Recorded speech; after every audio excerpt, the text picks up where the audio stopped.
पिंकू हा वास्को जवळील मार्केटमध्ये मजुरीची काम करत होता.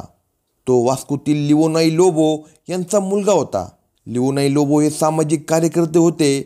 ते हयात असताना त्यांच्या घरची परिस्थिती तशी बऱ्यापैकी चांगली होती. त्यांचे निधन झाल्यावर मात्र उतरती कळा त्यांच्या घराला लागली. त्यांचा मुलगा पिंकू याला मजुरी करावी लागली. पिंकू हा दिवस रात्र मार्केटमध्ये राहून मजुरीने मेहनतीचे काम करत होता. मजुरीचे काम करताना तो कधी कधी श्रम परिवार म्हणून दारू पिऊ लागला. त्याची ही सवय बघता बघता व्यसनात बदलली. मजुरीचे सगळे पैसे दारू पिण्यात तो खर्च करू लागला. हल्ली तो दिवस रात्र दारू पिऊन राहू लागला. त्याच्याबरोबर त्याचा मार्केटमधील मित्र अलेक्स हाही दारू पित असायचा. तोही मजुरीचे काम करत असल्याने ते दोघेही दारू प्यायला आणि झोपायला एकत्र असायचे. पांता कुट्टाळी येथील महेंद्र बरड यांच्या बहुमजली इमारतीचे बांधकाम चालू आहे. त्या इमारतीच्या तळमजल्यात पिंकू आणि अलेक्स यांची दारू पिण्यासाठी उठबस होत असायची. दिवसभर मजुरीचे काम करायचे. संध्याकाळी वाईन शॉपमधून दारूची बाटली आणि टपरीवरून काहीतरी खायला न्यायचे आणि त्या तळमजल्यात येऊन दारू पिऊन खाऊन तिथे झोपायचे. सकाळी पुन्हा उठून कामाला जायचे. असा त्यांचा नित्यक्रम चालला होता. अलेक्स आणि पिंकू या दोघांना काम कधी मिळत असे तर कधी नसे. त्यामुळे त्याची दारूसाठी उपासमार व्हायची. दोघांपैकी कुणा एकाकडे दारू पिण्यासाठी पैसे असले की ती त्या पैशातून दारूची बाटली आणून दोघात मिळून प्यायचे. तसे त्या दोघांनी दारू पिण्याचा हिशोब कधी ठेवला नाही. दोघेही अधूनमधून एकमेकांना दारू प्यायला देत होते. परंतु हल्ली पिंकू याचे पिणे जास्तच झाले होते. तो जवळ पैसे असतानाही माझ्याकडे पैसे नाहीत असा बहाणा करून अलेक्स याच्याकडून फुकटची दारू पित असायचा. बऱ्याच वेळेला अलेक्सने त्याला दारू पाजली होती. परंतु तो नेहमी त्याच्याकडे दारू मागू लागल्याने मात्र अलेक्स आता भडकला होता. तुझ्या पैशाचे दारू पीत जा, माझ्याकडे दारू मागू नकोस असे त्याने पिंकूला सांगितले. त्यामुळे हल्ली दोघेही दारू प्यायला त्या इमारतीत पण वेगवेगळ्या ठिकाणी बसत होते. अलेक्स हा दारूची बाटली घेऊन आला की तो त्या बाटलीतील अर्धी दारू प्यायचा आणि उरलेली बाटली तो उशाला घेऊन झोपायचा. त्याची ही नित्याची सवय झाली होती.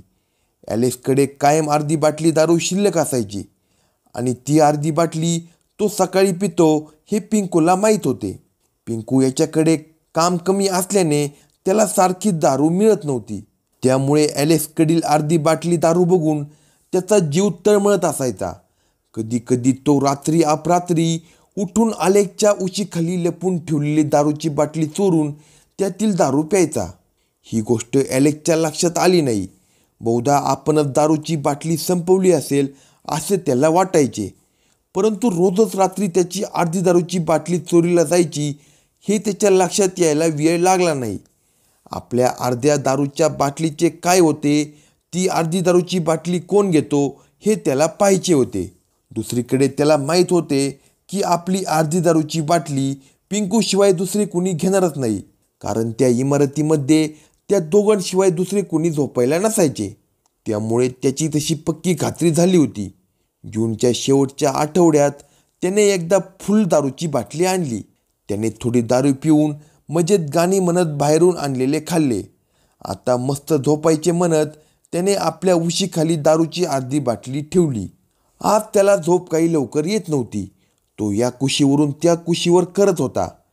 काही वेळाने त्याला झोप लागली, पण झोप तशी पूर्ण लागली नव्हती. तो तसा अर्धवट जागा होता. रात्री 12च्या पुढे त्याच्या उशी खालून हात घालत कुणीतरी दारूची बाटली घेत असल्याचे त्याला जाणवले. तो लगेच जागा झाला. त्याने त्याचा हात पकडला तर तो पिंकू होता. तू माझी दारू का घेतोस असे म्हणत त्याने त्याला अडवले. परंतु त्याने अलेक्स याचा हात झिडकारून दारूची बाटली घेऊन तो अंधारात पळून गेला. आपण आपल्या खर्चाने आणलेली दारूची बाटली पिंकूने नेल्याचा राग अलेक्स याला आला होता. तो त्याला शिव्या देत त्याचा शोध घेऊ लागला, पण तो काही त्याला सापडला नाही. दुसऱ्या दिवशीही तो कामाच्या ठिकाणी त्याला दिसला नाही.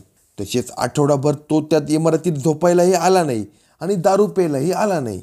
आठवड्याभराने म्हणजे मंगळवार दिनांक 2 जुलै रोजी पिंकू हा दारूच्या नशेत त्या इमारतीमध्ये झोपायला आला. तो आल्याचे बघून अलेक्सला त्याचा राग आला. त्याला बघून शिवाय देत तो त्याला म्हणाला, तू मागच्या आठवड्यात माझी अर्धी दारूची बाटली का नेलीस? हे ऐकून पिंकूनेही त्याला शिवीगाळ करत गप्प बसवण्याचा प्रयत्न केला. दोघेही भांडण करता करता वेगवेगळ्या ठिकाणी झोपी गेले. पण ॲलेक्सचा राग शांत झाला नव्हता. त्याला झोपही येत नव्हती. तो या कुशीवरून त्या कुशीवर होत होता. दुसरीकडे पिंकू हा गाढ झोपला होता. त्याला झोप लागल्याचे बघून ॲलेक्स हा मध्यरात्रीच्या सुमारास त्याच्याजवळ गेला. त्याच्याकडे रागाने बघत जवळच पडलेला सिमेंटचा ब्लॉक त्याने उचलला आणि त्याच्या डोक्यात घातला. त्या सरशी त्याचे डोके फुटून मोठ्या प्रमाणात रक्तस्राव झाला. त्याचे रक्तही ॲलेक्सच्या शर्टावर उडलेले होते. त्याचा खून करून तो त्या इमारतीबाहेर आला. पहाटेच्या सुमारास येथे चहा पाण्याची गाडी होती. त्या गाडीजवळ दोघे तिघे जण थांबले होते. त्यांना बघून ॲलेक्स म्हणाला की माझ्या शेजारी झोपलेल्या पिंकू याचा कुणीतरी खून करून पळून गेले आहे. त्याच्या रक्ताचे डाग माझ्या शर्टावर पडले आहेत. एवढे बोलून तो तिथून निघून गेला. त्याने सांगितलेली माहिती खरी आहे की खोटी आहे हे पाहण्यासाठी ते तिघे त्या इमारतीत गेले. तेव्हा इमारतीच्या तळमजल्यात पिंकू याच्या डोक्याचा चेंदामेंदा झालेल्या अवस्थेतील मृतदेह पालत्या अवस्थेत पडला होता. त्याच्यापैकी एकाने या घटनेची माहिती त्या इमारतीचा मालक महेंद्र बरड यांना दिली. ही माहिती मिळताच बरड हे घटनास्थळी आले. तातडीने त्यांनी या घटनेची माहिती वेर्णा पोलिसांना दिली. पहाटे खुनाची माहिती मिळताच वेर्णा पोलिसांनी घटनास्थळी धाव घेऊन या घटनेची पाहणी करून पंचनामा केला. घटनास्थळी पोलिसांनी फॉरेन्सिक आणि श्वान पथकालाही पाचारण केले. श्वानाने त्या इमारतीच्या बाहेरपर्यंतचा रस्ता दाखवला. तिथे जमलेल्या लोकांकडून पोलिसांनी या घटनेची माहिती घेतली. त्या इमारतीच्या तळमजल्यावर पिंकू आणि त्याचा मित्र ॲलेक्स हे झोपायला आणि दारू प्यायला येत असल्याची माहिती पोलिसांना मिळाली. पोलिसांनी माहितीचा आणि घटनास्थळाचा पंचनामा करून मृतदेह वेर्णा येथील सरकारी रुग्णालयात पाठवून दिला. घटनास्थळाच्या आजूबाजूच्या CCTV फुटेजची पाहणी केली असता घटनेनंतर ॲलेक्स हा पळून जाताना दिसत होता.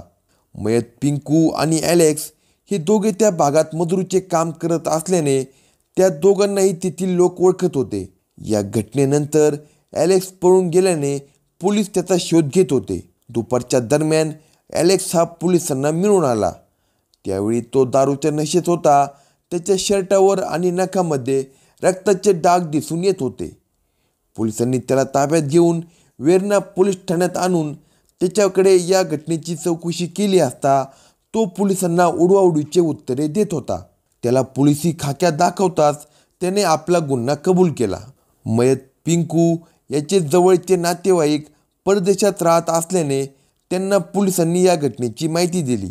ते गोव्यात आल्यानंतर त्यांच्याकडे पिंकू याचे शव देण्यात आले. या घटनेची फिर्याद इमारत मालक महेंद्र बरड यांनी दिल्याने त्यांच्या फिर्यादीवरून पोलिसांनी पिंकू वय 32 याच्या खून प्रकरणी वेर्णा पोलीस ठाण्यात ॲलेक्स वय 34 याच्या विरुद्ध कलम 302 नुसार गुन्हा दाखल केला आहे.